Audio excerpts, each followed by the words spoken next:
નર્મદા ડેમનું જળસ્તર સતત ઉપરવાસમાં વરસાદના કારણે વધી રહ્યું છે. સારા વરસાદની અસરથી સિઝનમાં પ્રથમ વખત નર્મદા ડેમના 23 દરવાજા ખોલવામાં આવ્યા છે.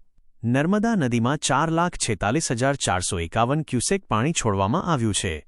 ડેમના 23 દરવાજા 2.5 મીટર ખોલીને નદીમાં પાણી છોડાયું છે. ઉપરવાસમાંથી 5,30,291 ક્યુસેક પાણીની આવક થઈ છે.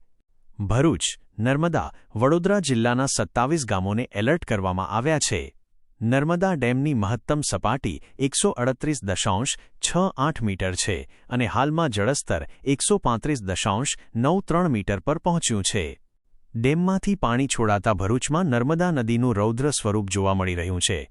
દિલ્હી-મુંબઈ એક્સપ્રેસ વે પરના બ્રિજ પરથી નદીનો ભયાવહ નજારો જોવા મળી રહ્યો છે.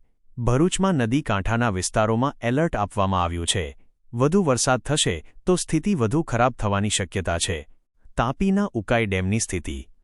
દક્ષિણ ગુજરાતમાં સતત સારા વરસાદના કારણે તાપીના ઉકાઈ ડેમનું જળસ્તર પણ વધ્યું છે.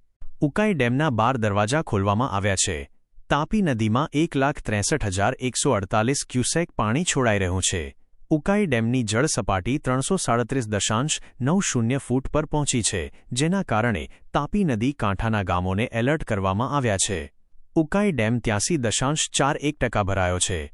મહીસાગરના કડાણા ડેમના 13 દરવાજા ખોલવામાં આવ્યા. મહીસાગરના કડાણા ડેમના 13 દરવાજા ખોલવામાં આવ્યા છે. મહીસાગર નદીમાં 2,29,316 ક્યુસેક પાણી છોડવામાં આવ્યું છે, જેના કારણે મલેકપુરથી ખાનપુર તરફ જતા માર્ગ પર તાંત્રોલી બ્રિજ પરથી પાણી વહી રહ્યું છે.